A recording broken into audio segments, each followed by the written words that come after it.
سيدنا ومولانا محمد وعلى آله وصحبه أجمعين. سبحانك لا علم لنا إلا ما علمتنا إنك أنت العليم الحكيم وتب علينا إنك أنت التواب الرحيم. وسبحان الله والحمد لله ولا إله إلا الله والله أكبر ولا حول ولا قوة إلا بالله العلي العظيم. عدد كل حرف كتب ويكتب أبد الآبدين ودهر الداهرين في الدارين آمين. Alhamdulillah, marilah kita senantiasa memanjatkan puji dan syukur kehadirat Allah Subhanahu wa Ta'ala, yang mana dengan limpahan rahmah hidayah serta inayah riayahnya serta taufik dan anugerahnya juara, kita masih diberi umur oleh Allah, kita masih diberi kesehatan oleh Allah, sehingga kita pada saat ini di tempat yang mulia ini kita bersama-sama melaksanakan sembahyang maghrib berjamaah. Kemudian kita duduk bersama menunggu waktu isya, kita isi dengan mengkaji, menelaah, menuntut serta menambah daripada ilmu agama. Salawat dan salam kita aturkan ke haribah junjungan kita Nabi besar Muhammad sallallahu alaihi wasallam, kepada keluarga beliau, sahabat-sahabat beliau, zuriat-zuriat beliau, pengikut-pengikut beliau ila yaumil qiyamah. Qala al-musannif rahimahullahu ta'ala wa nafa'ana bi wa bi jami'i ulumihi fid dharain amin. Sambungan yang telah lewat yaitu sunat at-tazayyun wa tajammul fiha, berhias-hias dan berindah-indah di dalam sembahyang. Yang pertama, sunat lubsul imamah, memakai bola. Kita ulangi sedikit di sini, saudara. Yang kedua, lubsul rida, memakai selendang. Yang ketiga, lubsul jubbah, memakai gamis. Yang keempat, lubsul khatam, sunat ketika sembahyang, sunat pakai utas. Utas sunat kalau ada utasnya. Utasnya itu nang sunat bagi laki-laki adalah nang terbikin daripada perak. Itu sunat. Haram bagi laki-laki memakai cincin emas. Dalam kitab Makarimul Akhlak dijelaskan orang itu sunat memakai cincin itu letaknya di kelingkingan, sebagaimana Rasulullah Sallallahu Alaihi Wasallam beliau memakai cincin itu di kelingking tangan kanan, sunat. Dan dari seluruh jari sunatnya itu hanya sebuting, walaupun para ulama ada mengatakan boleh dua, minimal paling maksimal dua, kanan sebuting, kiri sebuting, sunat. Nah, jadi di kiri kelingkingan, di kanan kelingkingan. Seandainya ada di kelingkingan, boleh di jari manis, tapi jangan di gigi jari ini, jangan di jari tengah mandak, jangan di jari telunjuk, jangan di ujung jari. Jadi yang boleh itu di dua macam, di dua jari ini aja, sunat. Ada umpamanya utas soal limanya bawa tinggi-tinggi namanya utas, baiknya larang utasnya murah-murah juga. Lain hal orang berjual, orang besilah berjual di TKP di jari-jarinya larang, itu orang melihat itu berjual. Lain juga besilah memakai. Kenapa bila kada dipakai tak orang melihat. Nah, orang ketika sembahyang sunat pakai utas di badan sini-sini. Ya. Kemudian sunat lagi at-tatayyub, sunat berminyak harum. Sunat namun sembahyang wajib, sunat ketika sembahyang memakai harum-haruman. Itu hukumnya sunat.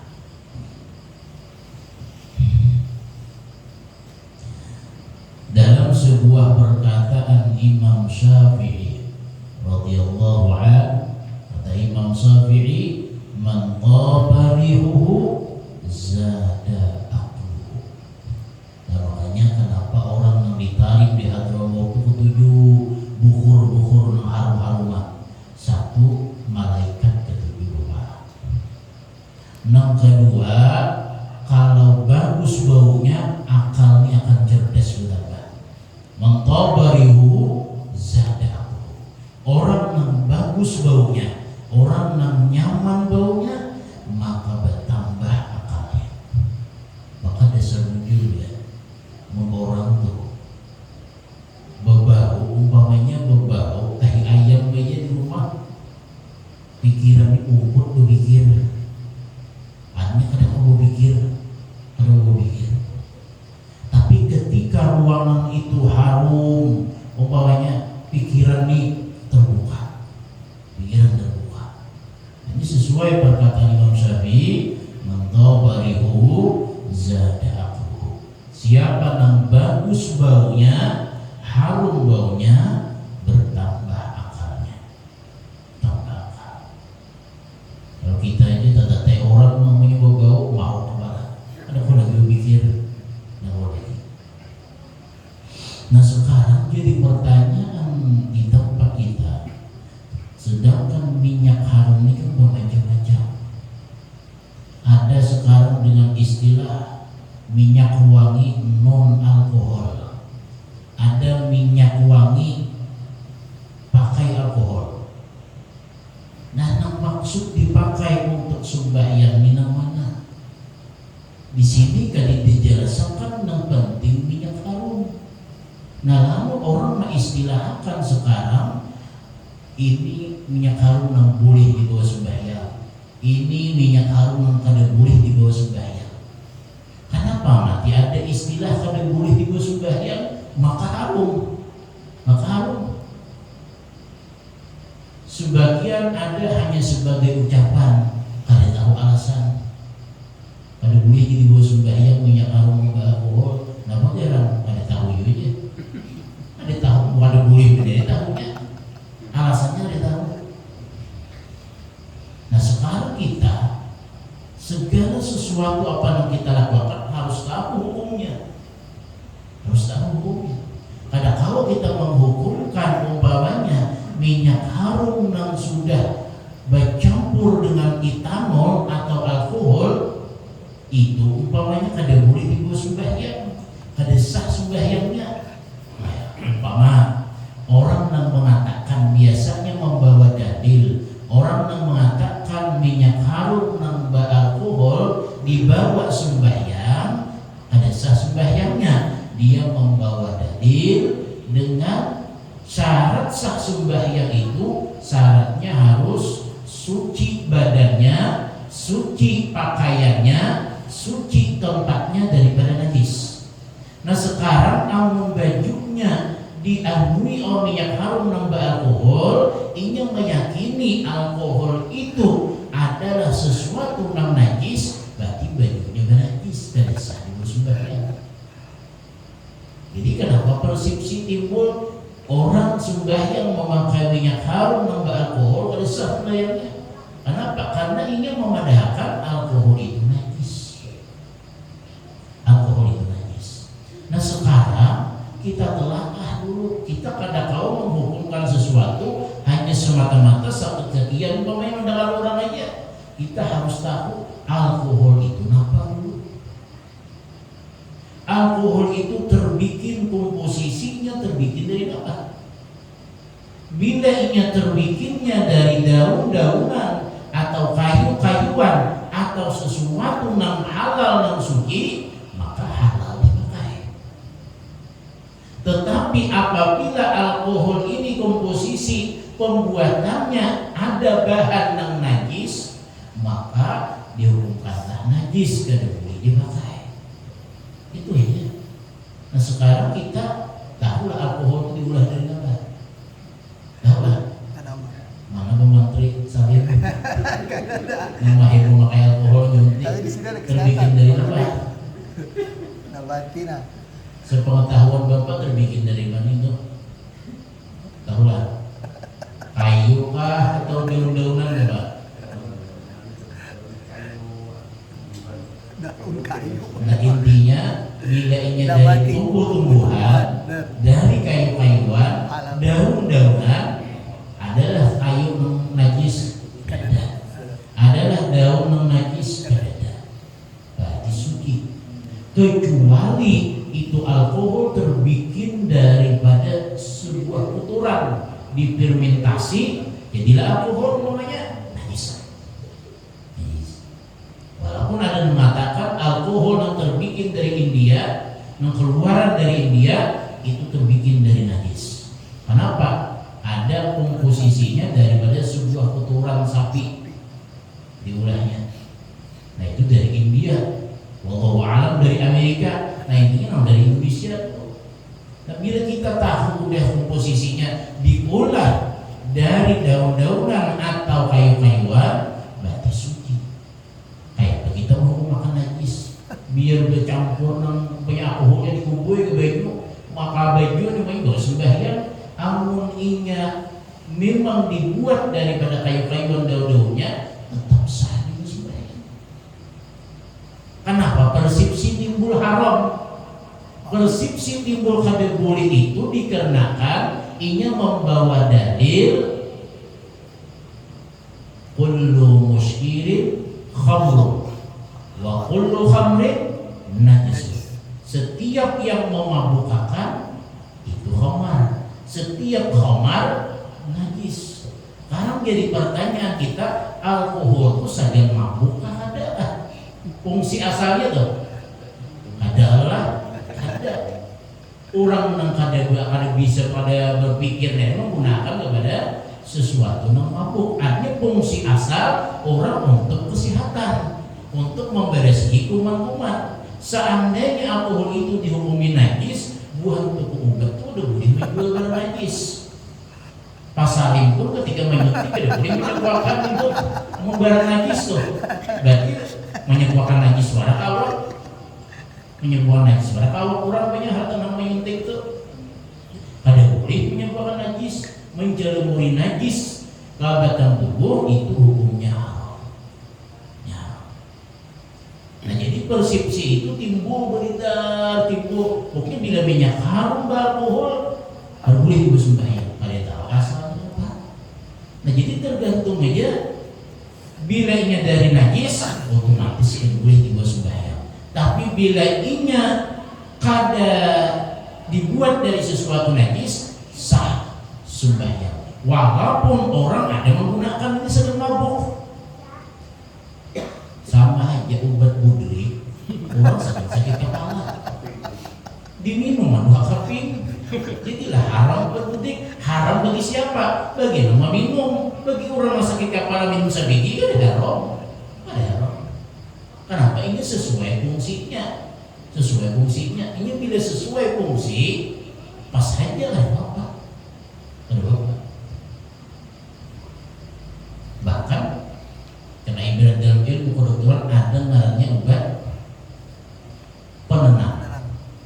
Obat penenang itu narkoba ada masuk bagian dari narkoba. Tapi bagi orang ketika mempunyai penyakit asam lambung yang naik sampai ke saraf, yang timbul kecemasan yang berlebihan, kada akan bisa guring kecuali minum obat ini. Berperiksa ke dokter saraf, timbul ada obatnya namanya obat racikan.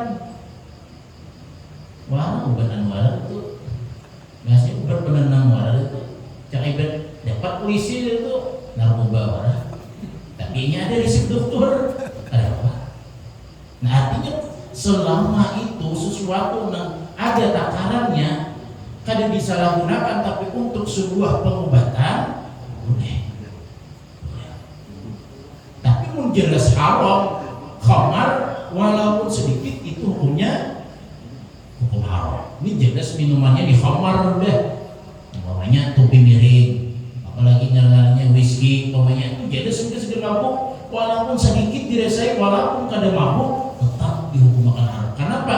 Guna asal sudah tahu, guna asalnya sudah tahu.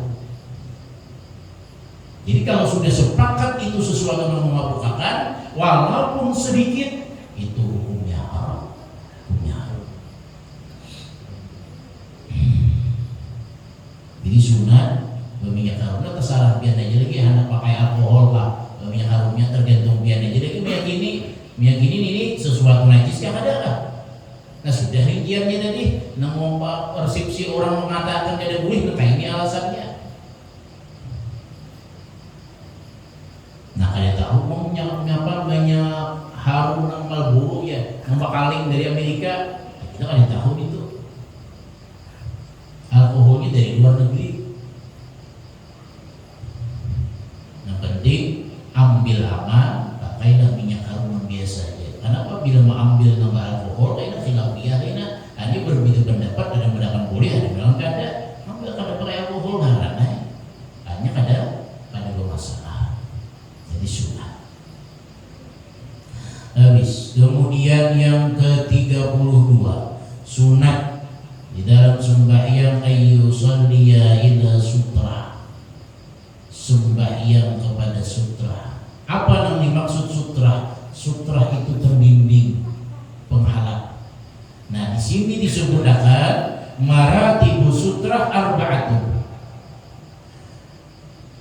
Tingkatan-tingkatan sutra itu ada 4.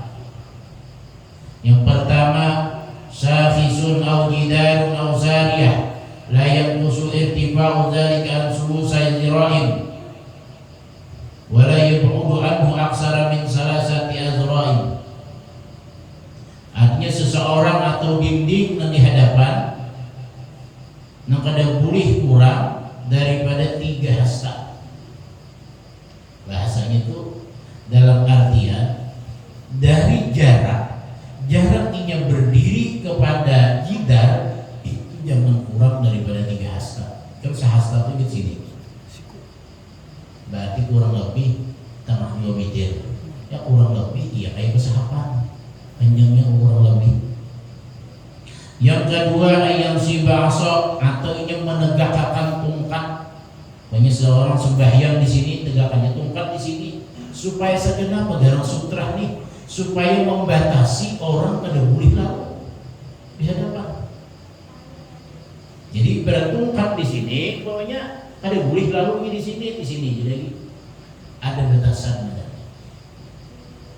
Ayam berusaha sajadah atau yang mau rak sajadah. Nah seapa panjang sajadah? Nah di sajadah itu udah boleh dilalui orang sembahyang. Yang ketiga ayyahu tafattan atau dia menggoriskan satu gorisan garis. Nah atau garis semuanya kada bersahabat, ini sebenarnya sini di garisnya di sini, artinya kada boleh di batasan nang kada boleh dilewati oleh orang. Kenapa? Karena dalam keadaan sembahyang. Wal afdalu fi sutra an takuna an yaminihi aw yasarihi. Wal afdal pada sutra adalah keadaannya dari kanannya atau dari kirinya. Wa idza kanat sutra mu'tabaratun fa yahmurul murur. Apabila ada sutra itu diiktibar, dipandang, maka haram lalu di tempat daripada itu sutra. Wa yundabu lil musalli dafun, dan disunatakan bagi orang sembahyang itu menolak almar, orang melalu. Bahasa umpamanya ulun sembahyang di sini anak lalu umpamanya kayak ini nih, nggak boleh. Kayaknya tadi kayak ulang tangan, hanya menandakan jangan liwat di sembahyang. Wa idza lam takun sutra mu'tabaratan wa yukrahul mururu wa la yajuzu lahu dhurul mar. Apabila tidak adalah sutra itu dipakai, dipandang di satu tempat, maka dimakruhkan melaluinya dan kada boleh baginya menolak orang yang lalu. Wala yu'tadu bimartabatin ma'a wujudil lati qablaha, dan kada dibilangkan dengan satu martabat beserta ada sebelumnya itu sutra. wa kullu saffin satartu saf alladhi amama, setiap saf yang menutupi oleh saf yang di mukanya. Artinya apa? Saf di muka menjadi sutrah bagi saf orang yang di belakang. Kalau lalu wa yajuzul mururu ma'a wujudi sutrah fi arba'ah halah. Nah, ini yang biasa tidak terjadi. Boleh seseorang melalui orang sembahyang beserta adanya sutrah. Ada pembatas sudah, bolehnya lalu kalau di dalam 4 keadaan. Boleh kita lalu. Kita umumnya di masjid sembahyang Jumat, maka ditambah ulang baru sembahyang, atau ini haratan sembahyang pas kantor saya keluar. Yang pertama, idza kana fi harami Makkah fi mahali tawaf faqat. Boleh orang melalui orang yang sembahyang apabila ada lainnya itu di tanah haram Makkah pada tempat waktu tawaf.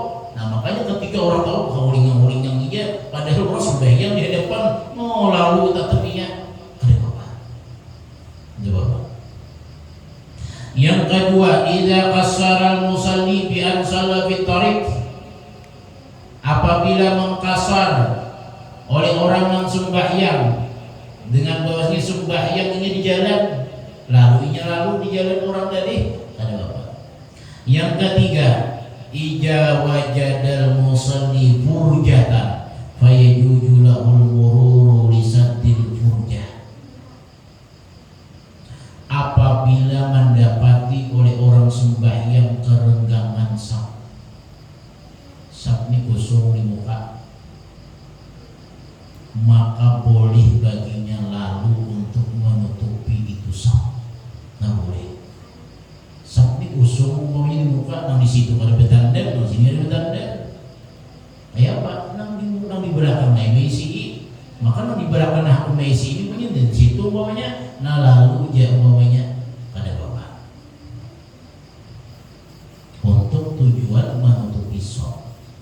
Yang keempat, nah ini nang bisa terjadi, idza kana mutarran bi an kana yuridu qada al-hajat asna as-shalah. Boleh seseorang lalu di hadapan orang sembahyang apabila ini dalam keadaan terpaksa. Terpaksanya kayak apa? Bi an kana yuridu qada al-hajat, inya hendak buang qada hajat. Coba biar kehendakan behira di tengah masjid, pokoknya ditahan nih habis lapas umpamanya tuh, mungkin ini terpaksa nih dalam keadaan darurat. Nah, boleh pian naruh untuk buang qada hajat. Tapi bila ia ada tujuan untuk qada hajat atau umpamanya kada umpamanya batal sebenarnya dari yang terkantor, dia boleh keluar. Umpamanya terkantor tadi boleh keluar, tapi jangan harapkan orang dalam keadaan sujud. Harapkan dalam keadaan sujud di kawe orang ada boleh. Kenapa? Karena kan ada batasan kawah di sini. Nah, malirik kawah aja. Kalau dalam keadaan mutar, dalam keadaan darurat, dalam keadaan terpaksa. Nah, itu perkara-perkara yang sunat di dalam sembahyang, dan itu perkara yang dibolehkan melalui orang yang ada sembahyang walaupun adanya sutrah, dikarenakan sebuah keperluan hajat bolehnya. Karena anak buang qada hajat di tengah sembahyang, walaupun dalam fikih, makanya dalam fikih itu makruh orang ketika anak sembahyang dalam keadaan sakit parah. Ulun punya anak sembahyang sakit parah karena kawisi, bila ulun kawisi bukan berjamaah, jangan sholat tahami ini, tahami anak berjamaah setelah sakit parutnya makruh. Kawisi dia dulu tuntuk makan dirisakan berdaan dulu, hanya jamaahnya. Biar ada tempat berjamaah lebih afdal mendahulukan membuangi sesuatu yang pacangan ditahani dalam sembahyang daripada berjamaahnya. Nah terkadang kita mampu mendahulukan jamaah, dia sedikit parutnya arben gue mau tahani di bangnya usia harap tangan sembahyang kalau ditahani lagi ya bisa. Nah disitulah ketika anak sembahyang itu biris berdataan. Orang ketika anak sembahyang kehadapan makami dulu. Orang ketika anak sembahyang kehadapan makan dulu. Orang ketika anak sembahyang kehadapan dawisi behira dulu. Kenapa? Bila ketika sebelum sembahyang dia kehandakan banget buang qadha hajat, kehandakan banget makan, ditarusakannya sembahyang, makruh sembahyangnya. Bahasa kita itu kenapa makruhnya? Alasan makruhnya itu kenapa? Karena itu mengganggu kepada sembahyang. Kan nyaman sedikit parut kalau sembahyang. Kehandakan kami ditahani, nanti sembahyang dulu, ada nyaman. Hanya sehingga apa? Konsentrasi ketika sembahyang itu terganggu. Nah, lalu jadi pertanyaan, orang puasa itu aku makan kan? Buka dulu pun sembahyang enggak? Tergantung kita. Walaupun secara hukum makan aja dulu. Walaupun makannya sedikit aja dulu. Nah, hanya sembahyang, hanya di sembahyang biasa orang makan. Ada juga orang ujung aku keingatan nasi, ya baik makan dulu nasi, boleh juga. Asal apa? Asal ketika dia makan jangan sampai waktu sembahyang keluar. Jangan imbah makan aku baru berbuah dulu deh. Nah ini nanti pas isya hari. Ini udah baru kondisi itu satu mati pulang. Akhirnya isya itu kan baik kayak itu tuh baik sembahyang dulu. Tahu udah pacangan rintitannya jadwalnya kayak gitu. Imbah makan berokok, imbah berokok kondisi, kondisinya dulu. Ada dawas Allah Akbar isya. Itu rumusnya udah. Namun kayak itu pacangan baik sembahyang maghrib gitu. Kalau pacangan kayak itu, tapi pilihnya pacangan kada kayak itu, makanya sampat aja sembahyang, imbah makan, langsung bodoh, sembahyang aja berukuk, nah ada apa? Hanya tergantung seseorang lagi imannya. Walaupun secara hadis, ya Nabi, janganlah engkau sembahyang ketika makanan sudah dalam keadaan di hadapan. Hanya makan dulu, hanya sembahyang. Habis. Kemudian masuk kepada bagian sunat sembahyang yang setelah selesai sembahyang. Kalau kita ulang dahulu, sunat-sunat itu kan ada yang digawi sebelum sembahyang. Sudah kita baca. Nang sudah habis tadi nampak sunat-sunat yang ada di dalam sembahyang. Ini habis sudah kita baca. Ini yang ketiga masuk di dalam gawian-gawian sunat yang digawi setelah selesai sembahyang. Habis sudah salam sembahyang, napa yang disunatakan? Yang pertama al-istighfaru salasa. Membaca istighfar 3 kali. Astaghfirullahaladzim alladzi la ilaha illa huwal hayyul qayyum wa atubu ilaih. Astaghfirullahaladzim. Ya, Nabawi itu baca istighfar 3 kali. Yang kedua, mashu jabhatihi wa wajhihi biyadihi al-yumna ma'a qawlihi asyhadu an la ilaha illallah war-rahmanir rahim Allahumma dhhab anni hamma wal hasan. Di sini kali disampaikan sidin waya apa menyambungnya. Padahal menyambungnya itu dalam kitab Al-I'anatul Talibin, dalam kitab Sabilal Mu'tadin, ini sunat ketika menyambung ketika salam. Bapaknya. Assalamualaikum warahmatullah.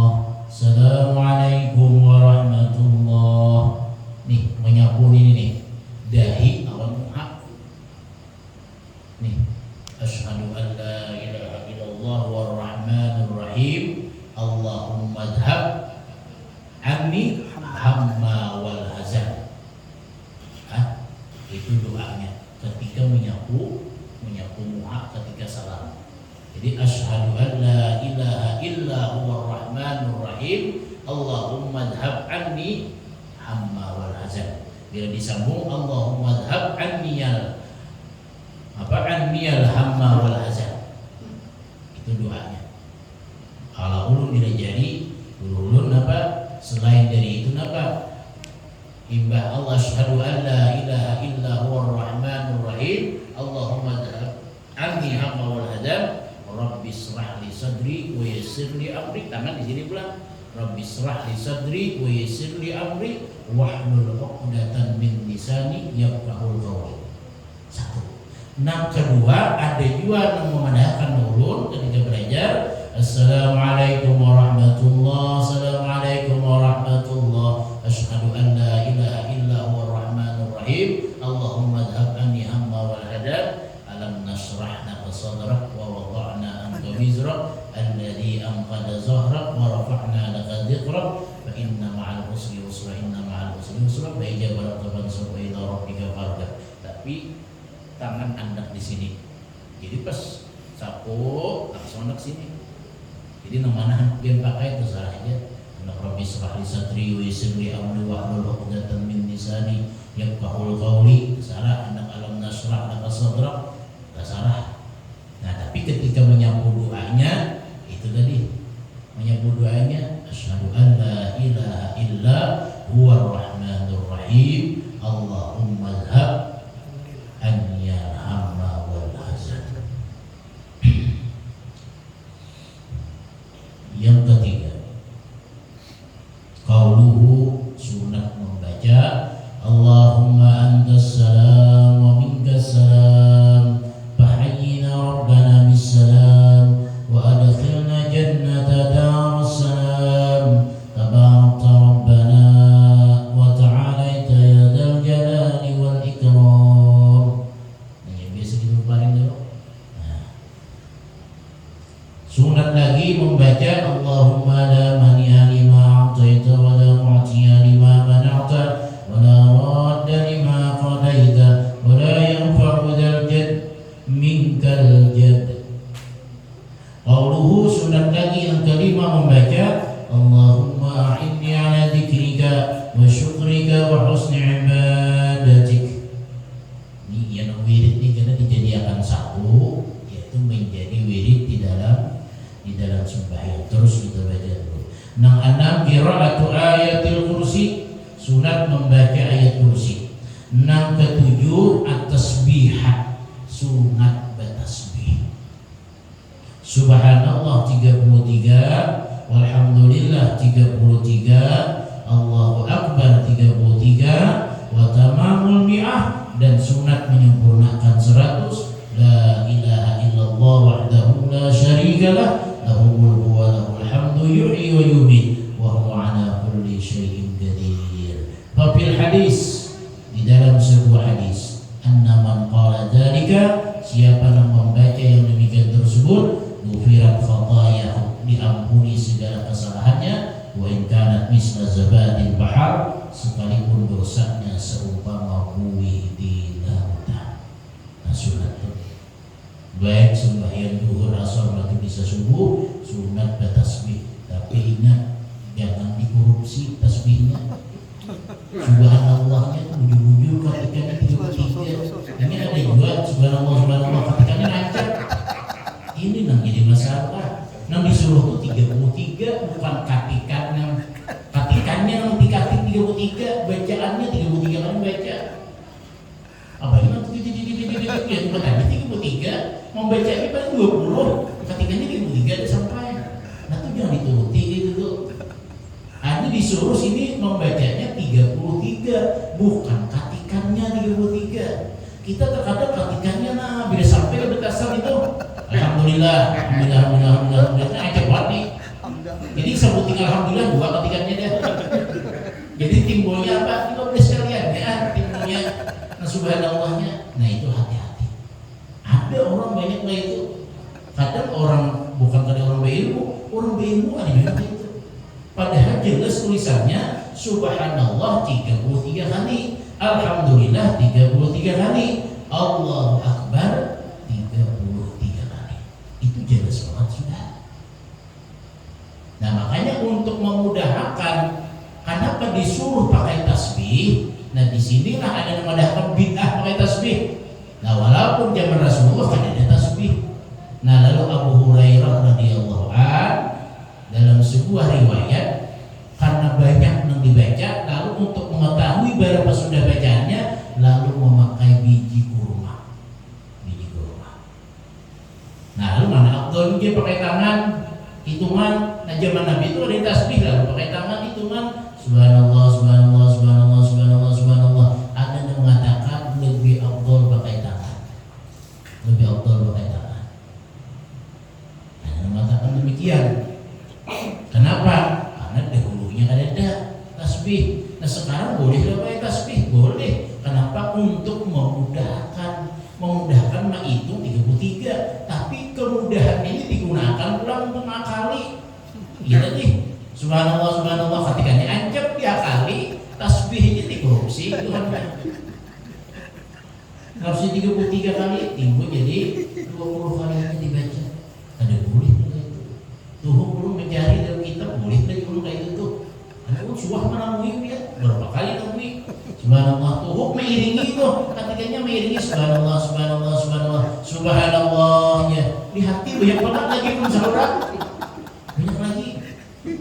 Iringi pula kalau itu salah nih. Di alhamdulillah pulang. Alhamdulillah, alhamdulillah, alhamdulillah, alhamdulillah, alhamdulillahnya. Di hati banyak banget tinggal seorang lagi. Kayak apa juga orang ini yang baca? Nyata kurang 33. Tapi punya ketikannya menjual sampai 33. Ketikannya yang sampai itu pada kau dipandang. Nah, itu pada kau dipandang. Berarti intinya membacanya 33. Bukan katikannya 33. Habis. Kemudian yang ke-8, sunat membaca astagfirullahaladzim la ilaha illa huwal hayyul qayyum wa atubu ilaih salasan 3 kali. Fil hadis, di dalam sebuah hadis, ghufira lahu wa in kana farra min az-zahab, diampuni baginya dosa sekalipun ini itu lari daripada peperangan. Nah, ini apapun dosa, mengucap istighfar diampuni oleh Allah Subhanahu wa taala. Kemudian qauluhu ba'da sholati subhi wal maghrib ila akhirih, wallahu a'lam bissawab. Itu saja yang dapat saya sampaikan. Mudah-mudahan bermanfaat bagi diri dulu dan bagi diri sambil bacaan, dan mudah-mudahan Allah Subhanahu wa taala mengampuni dosa-dosa kita, dosa orang tua kita, dosa keluarga kita, dan mudah-mudahan Allah Subhanahu wa taala mematikan kita dalam keadaan husnul khatimah. Amin ya rabbal alamin. Wallahu muwaffiq ila aqwamit thariq. Wassalamualaikum warahmatullahi wabarakatuh. Al-Fatihah. Bismillahirrahmanirrahim. Ar-Rahmanir-Rahim. Maliki yaumiddin. Iyyaka na'budu wa iyyaka nasta'in. Shiratal ladzina an'amta 'alaihim ghairil maghdubi 'alaihim waladdallin. Amin ya Allah ya rabbal alamin. Bismillahirrahmanirrahim. Alhamdulillahi rabbil alamin. Allahumma shalli 'ala sayyidina Muhammadin amin wa 'ala alihi wa sahbihi ajma'in wa 'ala al-karim wa 'ala al-rahim wa 'ala al-rahim wa 'ala bima 'allamtana wa 'allimna ma yanfa'una wa zidna 'ilman. Alhamdulillah ala kulli hal wa na'udzu billahi min ahli an-nar. Wa sallallahu 'ala sayyidina Muhammadin wa 'ala alihi wa sahbihi wa sallam. Alhamdulillah rabbil alamin. Silakan doa dan nama itu.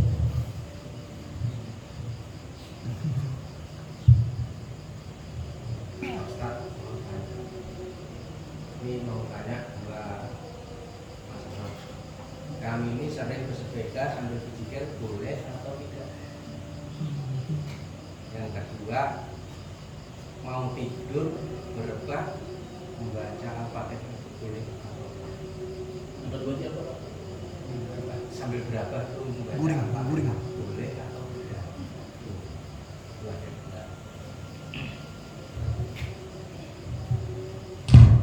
Pertama, boleh yang berzikir sambil bersepeda, boleh, baik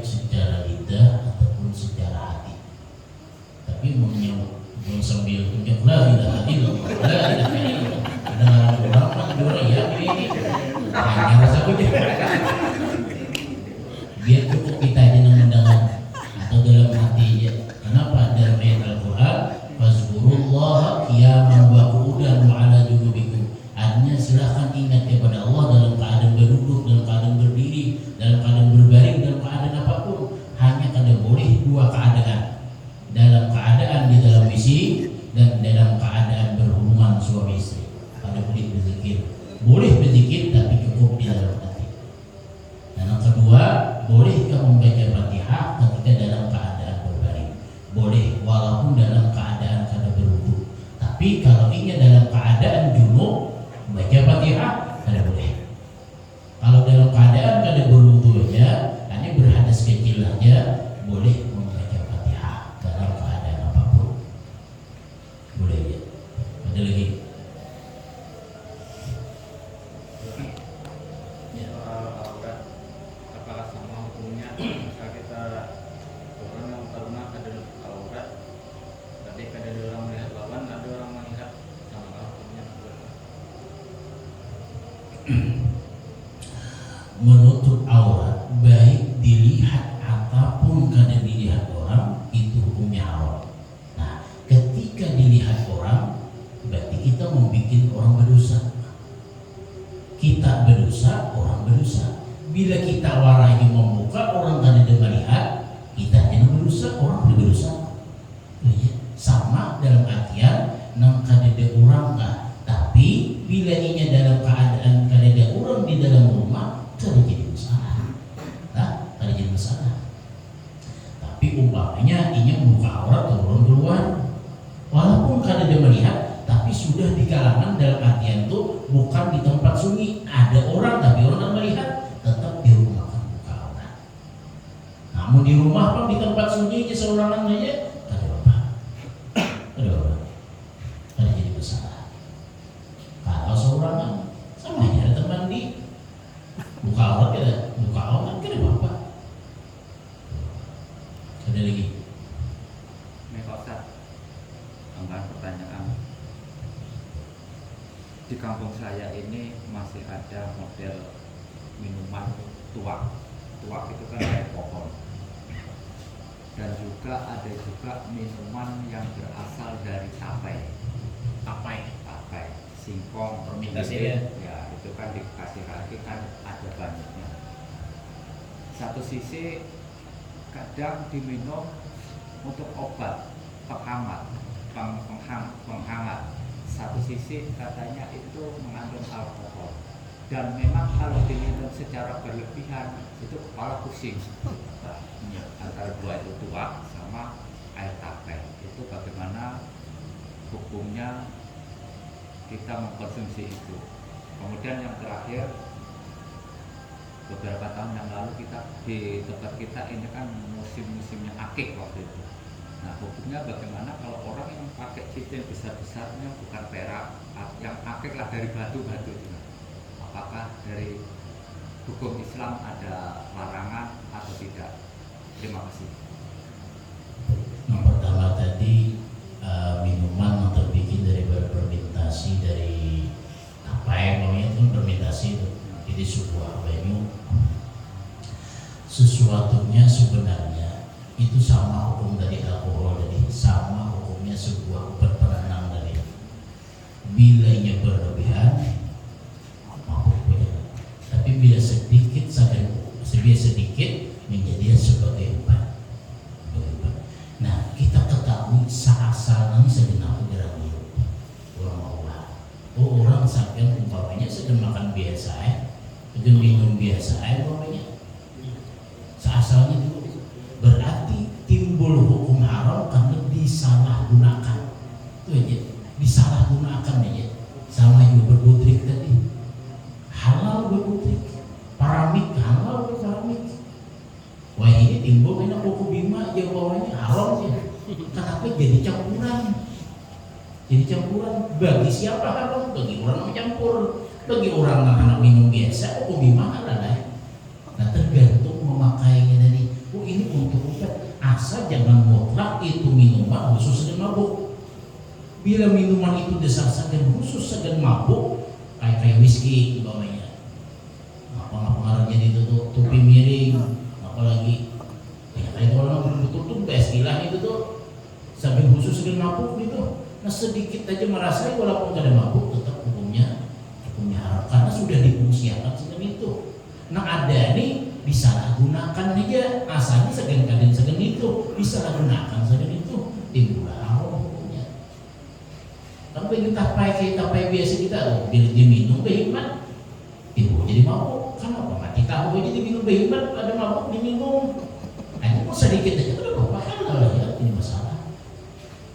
Nah jadi masalah kalau orang sakit umpamanya obat dari dan kada berlebihan kada menimbulkan sesuatu yang mabuk boleh aja. Termasuk tuak itu lah. Nah lain khusus tuak segan mabuk khusus lah. Bukan tuak ini kan dari pohon ini kadang-kadang kalau kita minum cuma segelas kan itu enak tuh. Iya. Tapi kalau minumnya sampai 5 liter ya mabuk. Sekarang tuaknya itu maksudnya fungsi asalnya segan apa? Ya itu tadi itu. Kayak umpamanya kayak botol whisky tadi kan itu jelas dah segan mabuk sedikit gimana saya haram deh. Kan ini jelas tujuannya. Sekarang kenapa dingarani tuak? Karena sebuah minuman atau bahan yang dipermentasi timbulah banyu nang tagana lawas jadilah kayak itu tadi. Umpamanya, nah sekarang pertanyaannya asalnya segan apa dulu? Itu dia. Bila khusus segan mabuk wara, ya boleh. Bila khusus segan mabuk wara, ada boleh sedikit gimana saya? Tadi tempat saya itu ada keyakinan tuak itu kan kalau cuma minumnya segelas itu kan kalau meriang-meriang itu itu insya Allah awak itu sangat. Cuman kadang-kadang yang anak-anak muda itu ya yang minumnya berlebihan dan memabukkan. Jadi yang saya tanyakan ini bagaimana hukumnya kalau hanya kita minum segelas saja. Nah di situ tadi timbulnya fungsi asal dulu. Nah itu aja fungsi asal dulu. Soalnya masih sedikit aja segan pengobatan. Hampir contoh kan tidak usah kasih itu langsung whisky aja langsung sedikit aja sekian meriahin awak ya umpamanya tuh tetap haram karena sudah penggunaan segan itu udah segan mabuk walaupun sedikit kayak budrik nih bang juga budrik deh segala pala aja isi wah banyak kepala sekali aja jadi minum 2 kaping nanti haram masa bikin segan bukan sedikit kepala itu sudah haram. Nah, tergantung pemakaian asal segenap bilang ini. Nah itu aja kita. Bila ini pemakaiannya itu untuk umpamanya segan orang makan biasa-biasa aja, minum biasa-biasa, tapi bila berlebihan mabuk ya, berarti fungsinya asal segan biasa-biasa aja. Boleh aja sebenarnya. Nah, yang kedua tadi masalah utas. Rasulullah SAW bersabda, "Tahattamu walau bihadidin." Berutaslah walaupun dengan utas terbikin dari besi boleh, tapi yang bagusnya itu pakai perak, tapi bolehlah pakai besi boleh, asal jangan pakai emas bagi laki-laki. Nah masalah batuknya tuh biar batu nang timbuk kan jadi masalah. Betanya ngomong. Nah ini tergantung aja sunatnya tuh kan utas masalah batunya walaupun kan tergantung kita aja lagi anak dana kayak apa terus kadangnya jadi kelihatan yang emas putih itu. Nah disinilah para ulama ada mengatakan baik emas kuning nggak emas putih ya bilang ngarannya emas haram. Walaupun sebagian ada yang mengatakan apa aja emas ya ada jam tangan yang melarang itu kan emas putih ada jam tangan emas putih. Nah ada yang mengatakan bahwa yang baik pokoknya ngarannya emas itu emas putih gak emas rasa kuning gak. Nah kalau swasa ini kan apa bahasanya itu campuran antara tembaga dengan emas, awat emas, sedikit sapuhnya aja itu sebenarnya swasa itu ketika dilebur bila ada emasnya maka haram. Orang ada utas sapu emas sapu kuning ya lebur ya mana ada emasnya inguhnya warna beneran itu ada bapak. Tapi bila ketika dilebur utasnya Emas yang ada busuk. mil-milannya atau emasnya. Itu. Tapi ternyata apa? Sebagian yang mengatakan bubuhan dan penyapuhan melabur itu tuh ada emasnya, ada inguhnya bener deh. Makanya murah. Nah lain swasta tadi kan gabungan dari antara ada nama tembaga apa? Swasta itu Kuningan. kuningan adalah. Nah itu kan bapak sebagian orang walaupun sebagian ada yang lebih keras hukum, ada bunyi swasta yang menyerupai emas. Menyerupai. Budayanya. Nah, sebagian baik. Pun buruk memakai swasta udah baik. Udah bapak. Allahu Akbar. Ini Pak Ustadz melanjutkan. Kenapa wanita boleh pakai emas? Sementara laki-laki tidak boleh pakai emas, haram hukumnya. Alasannya Pak Ustadz? Kalau cerengan miskin, Pak. Bini-bini itu disuruh untuk berhias. Ya. Untuk berhias di dunia itu boleh memakai emas. Bagi laki-laki kada disuruh berhias untuk memakai emas, tapi ketika di dalam surga kainan dipakaiani dengan pakaian-pakaian yang indah juga. Pakai mahkota yang terbikin daripada emas. Boleh.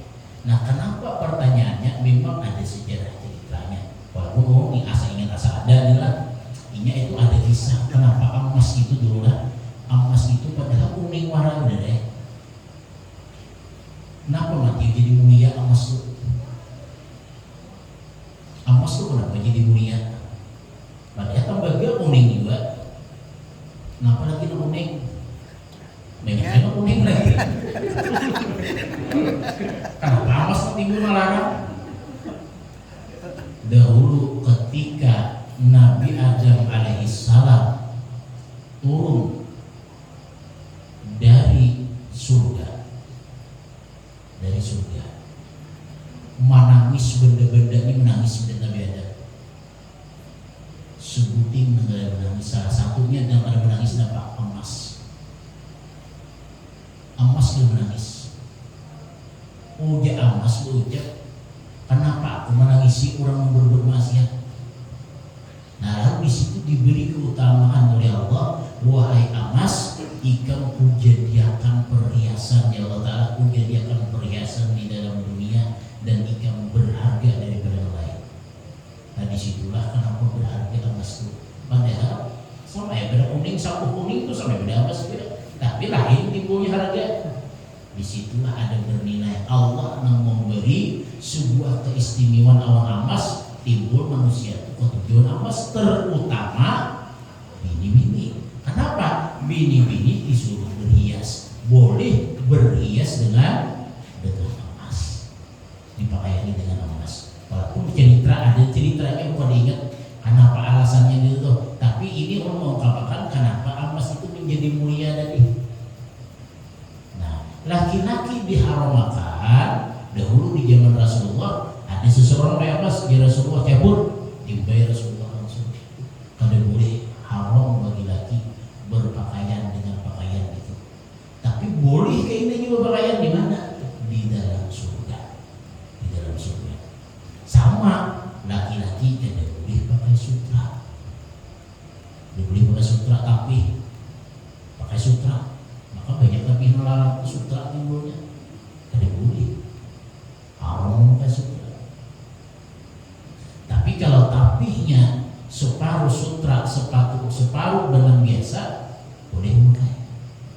Atau 60% benang biasa, 40% sutra, boleh memakai. Tapi bila kita banyak sutranya 60%, benang biasa 40%, haram dipakai. Tidak boleh. Nah sama hukumnya kayak gitu. Sutra itu sama orang emas, walaupun banyak ada alasan-alasan tertentu. Ulun mohon maaf karena ingat alasannya, tapi ulun mengisahkan itunya aja. Kenapa alasannya? Kenapa laki-laki jadi dibolehkan?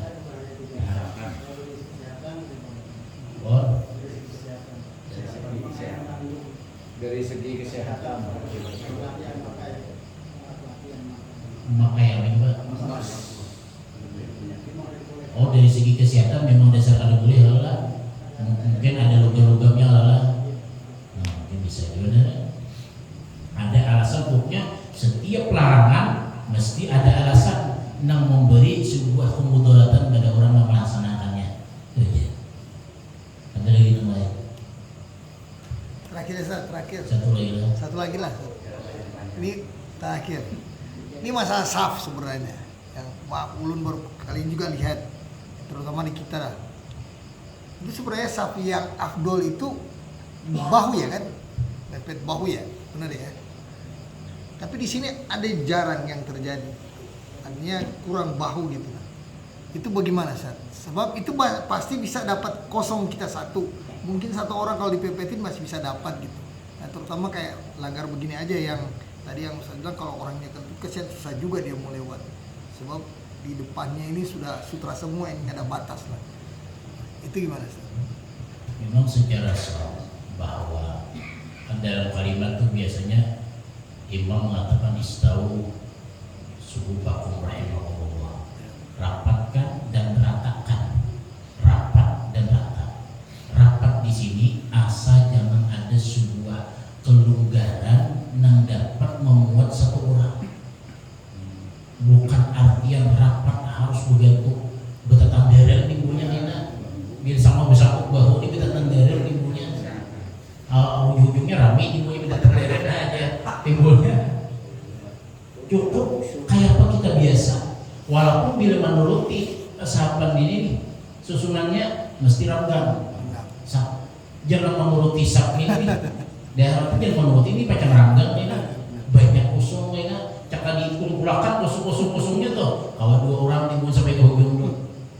Ini jangan menuruti juga. Artinya tandar asa jangan purjah. Ada kekusungan yang luas.